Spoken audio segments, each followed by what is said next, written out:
کیوں؟ اللہ تبارک و تعالیٰ نے قرآن میں ایسی چیزیں رکھی ہے جب انسان پڑھتا ہے تو اس کو یہ معلوم ہوتا ہے کہ اللہ تعالیٰ نے کون سی چیز میرے اوپر فرض کی ہے اور کون سی چیز میرے اوپر اللہ تعالیٰ نے حرام کی ہے، اس سے یہ جانکاری حاصل ہوتی ہے۔ ابھی آپ کا بچہ اسکول میں جاتا ہے، کیا اس کو معلوم ہے کہ غسل میں کتنے فرائض ہیں؟ کون بتائے گا اس کو؟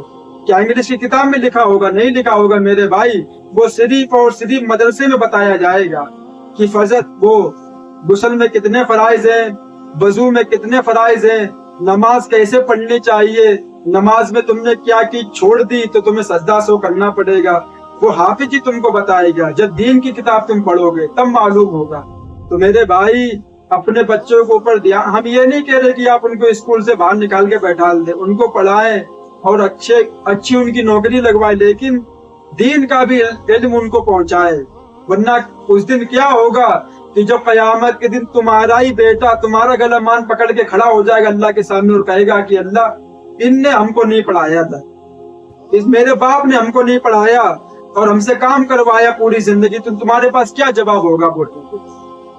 اور بلکہ آپ نے یہ چیز دیکھی بھی ہوگی، اسکول میں 3,000 روپے، ہم اس پہ بات کرنا نہیں چاہتے لیکن ہم بتا دے رہے ہیں، 3,000 4,000 روپے فیس جاتی ہے مہینے میں، لیکن اس بیچارے حافظ جی کو 50 روپے میں موت آتی ہے انسان کو۔ کس کو؟ مسلمانوں کو۔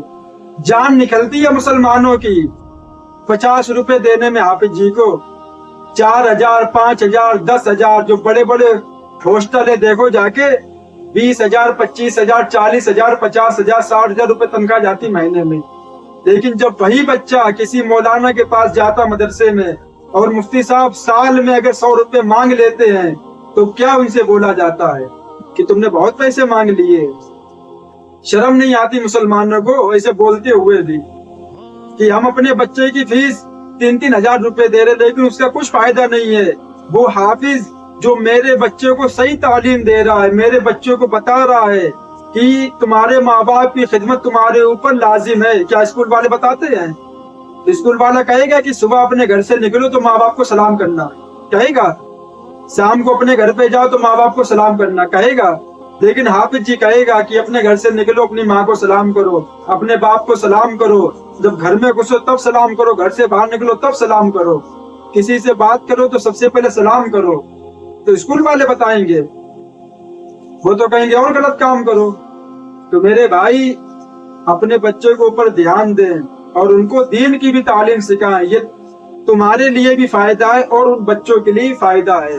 ان کو معلوم ہوگا کہ میرے باپ نے ہم کو پڑھایا تو ہم کو معلوم ہوا کہ اسلام میں کون سی چیز اللہ نے حرام کی ہے، کون سی چیز ناجائز کی ہے، لیکن کل اس کی شادی ہو جائے گی اور اس کی بیوی اس کے پاس آئے گی تو اس کو یہ بھی معلوم نہیں ہوگا کہ بیوی کے حقوق کیا کیا ہوتے ہیں شوہر کے اوپر، اس کو یہ نہیں معلوم ہوگا کہ کیا حق ہے بیوی کا، کیا مہر ہے، کیسے ہم کو اس کے ساتھ رہنا ہے، اس کو نہیں معلوم ہوگا۔ جھگڑے ہوں گے، لڑائی ہوگی، طلاق ہو جائے گی، بس یہ ہوگا۔ جب کوئی جانتا ہے تو اس کی بیوی اس کے پاس آتی ہے اور جب مرد بولتا ہے نکاح قبول تو اللہ کیا کہتا ہے؟ جس دن اس نے بولا نکاح قبول اسی دن سے کھانا پینا کپڑے ہر چیز لڑکے کو اوپر ذمہ ہو جاتا ہے کہ اس کا خیال رکھے۔ جو جس کو معلوم ہوگا، جس نے پڑھا ہوگا اسی کو بات معلوم ہوگی۔ جو کبھی مدرسے میں گیا نہیں، کبھی مفتی کے پاس بیٹھا نہیں، کبھی کسی کا بیان نہیں سنا، اس کو کیا معلوم ہوگا کہ ماں باپ کے حقوق کیا ہیں، میرے ماں اور میری بیوی کے حقوق کیا ہیں، میری بھابھی کے حقوق کیا ہے، میرے بھائی کے حقوق کیا ہے، میرے اوپر میری بہن کے حقوق کیا ہیں؟ معلوم ہے کسی کو؟ جب بھیجو گے اپنے بچوں کو مدرسے میں تب ان کو معلوم ہوگا کہ کیا چیز جائز ہے کیا ناجائز ہے۔ ان کے لیے بھی فائدہ ہوگا اور تمہارے لیے بھی فائدہ، یہ مت سوچو کہ انہی کا فائدہ ہے۔ جب تم مرو گے تو تمہارے بچے تمہارے لیے دعا کریں گے، قرآن پڑھ کے بخشیں گے۔ اب انہیں قرآن پڑھنا خود نہیں آتا ہے تو کہاں سے تمہارے لیے بخشیں گے؟ ہم جب بھی نماز پڑھتے ہیں، جب بھی قرآن پڑھتے ہیں، اپنے دادا کے لیے، اپنی دادی کے لیے، اپنی نانی کے لیے بخشتے ہیں۔ کیوں؟ ان نے آس لگائی تھی ہم سے کہ میرا یہ بڑا ہو کے قرآن پڑھے گا تو میرے مرنے کے بعد میرے لیے کچھ بھیجے گا، تو آج ہم بھیجتے ہیں۔ کچھ بھی پڑھیں، قل هو اللہ احد، سورہ فلق، سورہ کچھ بھی پڑھ کے بخش سکتے ہو اپنے ماں باپ کو، دادا دادی جن کا بھی انتقال ہو گیا ہو۔ یہ مت سوچو کہ ہم نے ایک سورت پڑھ لی ہے قل هو اللہ احد، یہ تو بہت چھوٹی ہے، کیا ثواب ملے گا؟ تمہاری نظر میں چھوٹی ہے، اللہ کی نظر میں چھوٹی نہیں ہے۔ یہاں تک لکھا ہوا کہ جو سورہ قل هو اللہ احد پڑھتا ہے، سورہ اخلاص، تو 2.5 قرآن پڑھنے کے برابر اس کو ثواب ملتا ہے، 2.5 یا 1.5 قرآن سورہ قل هو اللہ احد پڑھنے سے۔ ہم لوگ سوچتے ہیں 3 آیت ہیں اس میں، تو بہت چھوٹی سی ہے، تمہارے لیے چھوٹی ہے لیکن اللہ کے نظر میں بہت بڑی ہے۔ کبھی ٹائم نہ ملا کرے سورہ فلق، سورہ ناس، سورہ اخلاص، قل یا ایھا الکافرون پڑھ کے اپنے دادا دادی کے لیے دعا کر دیا کریں۔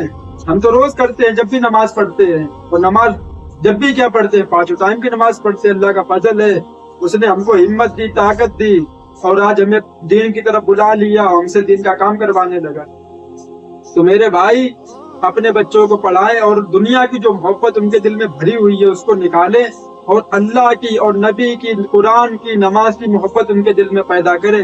ورنہ کل آپ کا بچہ جب بڑا ہوگا اور آپ اس سے کہیں گے کہ بیٹا ہمیں پانی دے دے، تو وہ کہے گا میرے ذمہ نہیں ہے پاپا تمہیں پانی پلانا، یہی کہے گا وہ۔ آپ کہو گے کہ بیٹا میرے پیر دبا دو، وہ کیا جواب دے گا؟ ہمیں اسکول میں نہیں بتایا ہے کہ تمہارے پیر دبانا میرے اوپر فرض ہے، وہ یہ جواب دے گا تم کو۔ اور زیادہ بولو گے تو تمہیں مارے گا بھی، کیوں؟ تم بوڑھے ہو گئے ہوگے، وہ جوانی پہ پہنچا ہوگا، وہ جوانی پہ پہنچا ہوگا، تم بوڑھے ہو گئے ہوگے، تم کچھ نہیں کر سکتے اس کا، صرف اور صرف اپنی قسمت پہ رو گے۔ کاش ہم نے اپنے بچے کو پڑھا لیا ہوتا تو آج اس کو معلوم ہوتا کہ ماں باپ کے پیر دبانا کتنی بڑی نعمت ہے اور کتنا بڑا ثواب ہے۔ انسان کی تقدیر بدل سکتا ہے ماں باپ کے پیر دبانا۔ تب اس کو معلوم ہوگا جب آپ کسی مولانا کے پاس اس کو بیٹھا لیں گے۔ لیکن لوگ یہی کہتے ہیں کہ مفتی کے پاس بیٹھے گا تو یہ گندی باتیں سیکھے گا، غلط باتیں سیکھے گا، دیوبندی بریلوی کی باتیں سیکھے گا۔ تو ٹھیک ہے، جو کرنا آپ کی مرضی، ہمیں جو کہنا تھا میں نے آپ کے سامنے پیش کر دیا۔ سمجھنے والے سمجھ گئے ہوں گے کہ ہم نے کیا بولا۔ اللہ تعالیٰ سے دعا ہے اللہ تعالیٰ ان باتوں پہ ہم سب کو عمل کی توفیق عطا فرمائے۔ وآخر الدعوانا والحمد للہ رب العالمین۔